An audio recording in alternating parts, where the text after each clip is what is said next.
Hello my friends, welcome back to the channel, welcome back to my bedroom, into this shiny new video. I've been shining it up for you. But I'm very excited about this video because it is going to be the first in a series on theater history that I am going to be writing out. I'm actually writing scripts now, so they won't be quite as wandery. They'll still wander. But like I said, this is a first in a series on theater history, and I'm so excited to share it with all of you. As some of you may know, my undergraduate degree is in theater, and that's really where I fell in love with reading first and foremost. So I'm super excited to be able to crack open that bank of knowledge again and sort of lay it out for all of you. While I was at school, I amassed quite a collection of plays and writings on drama theater. Drama theory. The script isn't helping that much. To the point where people were coming to me for plays and play recommendations before they would go to the professors and the theater department library. So I guess that's a bit of nerd clout. I'm just excited to talk about it because I am a dork. So why make it into videos? As I mentioned in my last video, which if you haven't seen it, go watch it so that you know why I'm in a different space recording and it's been so long.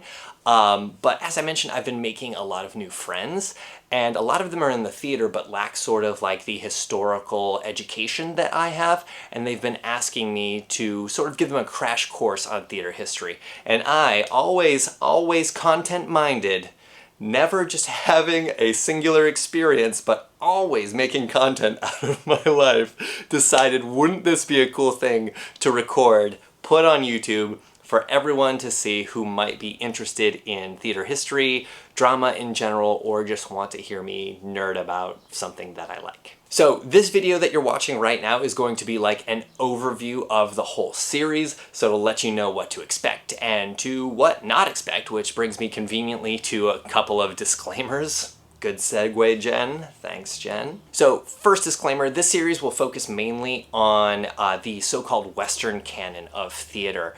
There won't really be any sort of delving into theater of Africa, Eastern theater, just basically non-Western theater I won't really be touching on. And the reason for that is I don't have that educational background. It's not that those areas of theater aren't important, it's just that even my education was not safe from the structures of white supremacy that still very much pervade academia, and really all my professors knew was Western theater. So I will be doing research into the other theaters of theater. What a great joke that was, Jennifer. So that I can present those ideas. It's just right now I don't have the knowledge. I ain't done the education yet. There might be a few areas where we touch on it, whether it's touching on contemporary African theater or when we get to Bertolt Brecht, one of my favorites, the acting style of Eastern theater is very important to that. So I will be able to touch on it a little bit there, but overall, it's going to be conspicuously absent from this series. And the second disclaimer that I have is that this series will not touch on musical theater pretty much at all. Maybe once again with Brecht. I don't know why I'm doing that. He's not an attractive man, and he's actually kind of an asshole. Actually really an asshole, but I like his plays.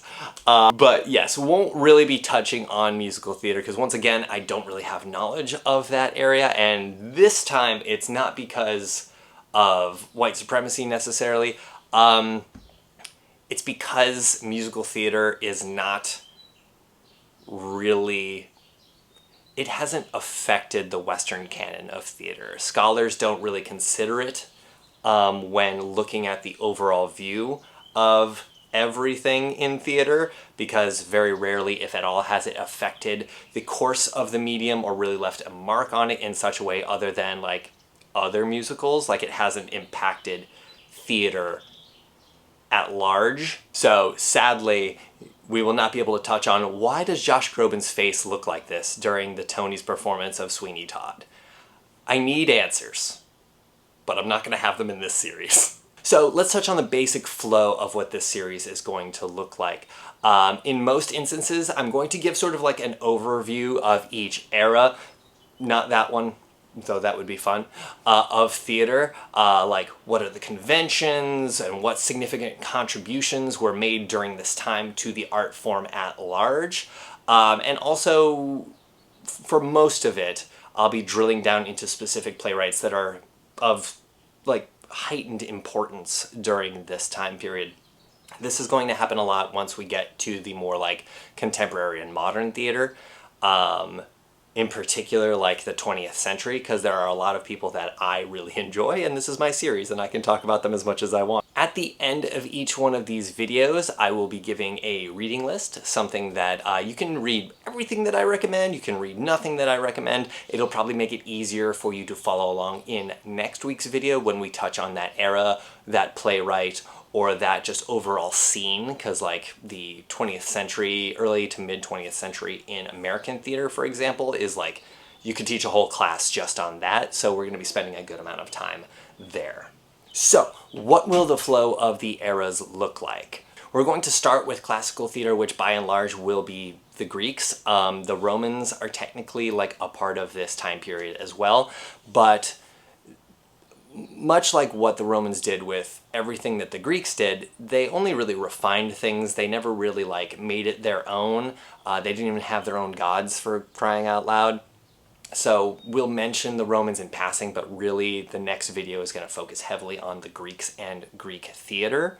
After that, we will touch very briefly on medieval theater, because I am not going to torture you by making you read these plays or really like delve deep into medieval theater, because it's boring and just so Christocentric that I can't do it. I can't do it. We will, however, be spending quite a bit of time on Renaissance England, in particular Shakespeare, but we will also touch on Marlowe and Thomas Middleton. Not Thomas Middleditch, like I almost said. Very different. Though I bet he is a good playwright. I want to read that. Thomas Middleditch? Hey, Thomas Middleditch. Write some iambic pentameter plays, please. After Renaissance England, we'll be touching on the neoclassical era. Don't worry, I will explain what that means when we get there. After that, we will be wading into the modern theater. Now, modern theater we're going to spend probably quite a bit of time on, right? Because this is where we started seeing a lot of branching of styles and impact. So there'll be quite a few playwrights that we really drill deep in on. That sounds weird. I don't know. Fuck it. Yeah, I'm gonna have sex with Ibsen. I said it. And then from there we'll flow into contemporary theater, which once again has a lot of different fragmental areas that you can go into, and also we'll be touching on the avant-garde. Now, that may sound like a lot, because it is, but I just want to remind you and kind of myself, that this is for fun. This is to expand your knowledge on theater, which is an area of literature that I feel doesn't get the respect and attention that it deserves, because it's been around for as long as the written word, and in some cases even longer has been. But it's not really seriously taught, with the exception of Shakespeare and maybe one or two American playwrights if you are in an American literature class. But yeah, there are no grades, no due dates. You can watch these videos as they come out, or you can watch them whenever you want. I'm not your supervisor. You'd have to pay extra for that. But plays and playwrights, theater in general, has always been a fascination of mine, and I hope that comes across, and I hope it becomes a fascination of yours too. So, for your homework, because next video, not the video after this, so you'll have a couple weeks, but next video in this series will be Greek theater. So, your homework is to read one of 3 plays, or you can pick all 3 if you want, you can pick none if you want.